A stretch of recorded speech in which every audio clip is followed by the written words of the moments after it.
Party ರೌಂಡ್ಸ್ನಲ್ಲೂ ಧರ್ಮಸ್ಥಳದ ಸುದ್ದಿ ಆಗುತ್ತೆ. ಮೇ ತಿಂಗಳಲ್ಲೇ ಧರ್ಮಸ್ಥಳದ ವಿಷಯದಲ್ಲಿ ದೊಡ್ಡದೊಂದು ಬೆಳವಣಿಗೆ ನಡೆಯಿತು. ಅದು ಎಲ್ಲೂ ಬೆಳಕಿಗೆ ಬರಲಿಲ್ಲ, ಯಾರು ಅದನ್ನು ಬೆಳಕಿಗೆ ತರಲಿಲ್ಲ.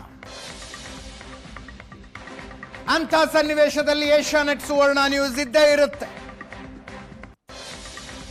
ಧರ್ಮಸ್ಥಳದ ವಿರುದ್ಧದ ಷಡ್ಯಂತ್ರಗಾರರ ತಂಡ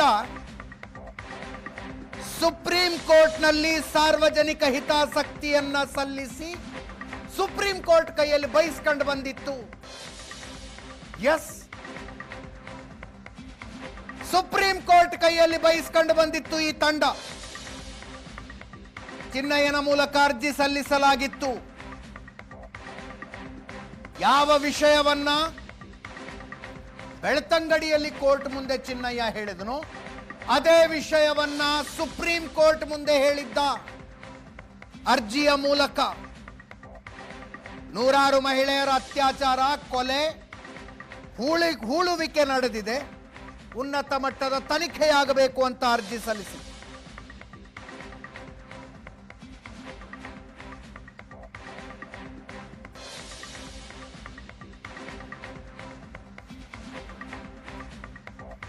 ಸಿಬಿಐನ ಪಾರ್ಟಿ ಮಾಡಿ ಅರ್ಜಿ ಸಲ್ಲಿಸಿದ್ದ ಆತ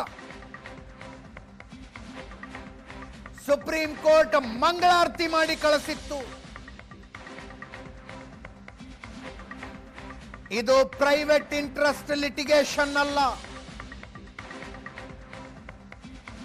ಇದು ಪಬ್ಲಿಕ್ ಇಂಟ್ರೆಸ್ಟ್ ಲಿಟಿಗೇಷನ್ ಅಲ್ಲ, ಪ್ರೈವೇಟ್ ಇಂಟ್ರೆಸ್ಟ್ ಲಿಟಿಗೇಷನ್. ಇದು publicity interest litigation, paisa interest litigation, political interest litigation ಅಂದಿತ್ತು ಸುಪ್ರೀಂ ಕೋರ್ಟ್. ಇದರಲ್ಲಿ ಸಾರ್ವಜನಿಕ ಹಿತಾಸಕ್ತಿನೇ ಇಲ್ಲ, ದುಡ್ಡಿನ ಹಿತಾಸಕ್ತಿ ಇದೆ ಇದರಲ್ಲಿ ಅಂತ ಸುಪ್ರೀಂ ಕೋರ್ಟ್ ಛೀಮಾರಿ ಹಾಕಿ ಅರ್ಜಿಯನ್ನು ವಜಾಗೊಳಿಸಿತ್ತು. Justice BV. ನಾಗರತ್ನ ಮತ್ತು ಸತೀಶ್ ಚಂದ್ರ ಶರ್ಮಾ ಅವರ ದ್ವಿಸದಸ್ಯ ಪೀಠ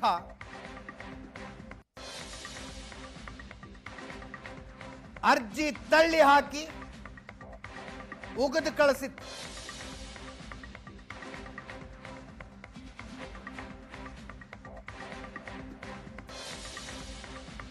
ಆರ್ಡರ್ ಕಾಪಿಯನ್ನು ನಮ್ಮ ಸ್ಕ್ರೀನ್ ಮೇಲೆ ನೀವು ನೋಡ್ತಾ ಇದ್ದೀರಿ.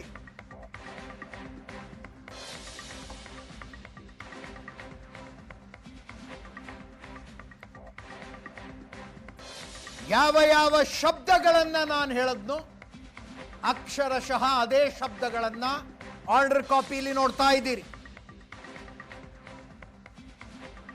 ಇದು ಪಬ್ಲಿಕ್ ಇಂಟ್ರೆಸ್ಟ್ ಲಿಟಿಗೇಷನ್ ಅಲ್ಲ, paisa interest litigation. Public interest litigation ಅಲ್ಲ, ಪ್ರೈವೇಟ್ ಇಂಟ್ರೆಸ್ಟ್ ಲಿಟಿಗೇಷನ್. ಇದೊಂದು publicity interest litigation, political interest litigation ಅಂತ ಸುಪ್ರೀಂ ಕೋರ್ಟ್ ಛೀಮಾರಿ ಹಾಕಿತ್ತು. ಸಾರ್ವಜನಿಕ ಹಿತಾಸಕ್ತಿನೇ ಇಲ್ಲ ಇದರಲ್ಲಿ ಅಂದಿತ್ತು.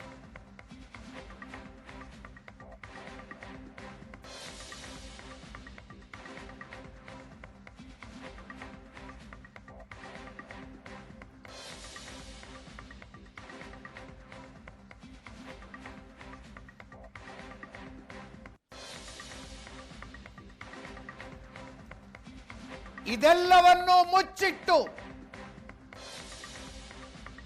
ಈ ವಿಷಯವನ್ನ ಯಾರ ಗಮನಕ್ಕೂ ತಾರದೆ ರಾಜ್ಯ ಸರ್ಕಾರದ ಮೇಲೆ ಒತ್ತಡ ಹಾಕಿಸಿ ಎಸ್ಐಟಿ ರಚನೆ ಮಾಡುವಂತೆ ನೋಡಿಕೊಂಡಿತು ಈ ತಂಡ.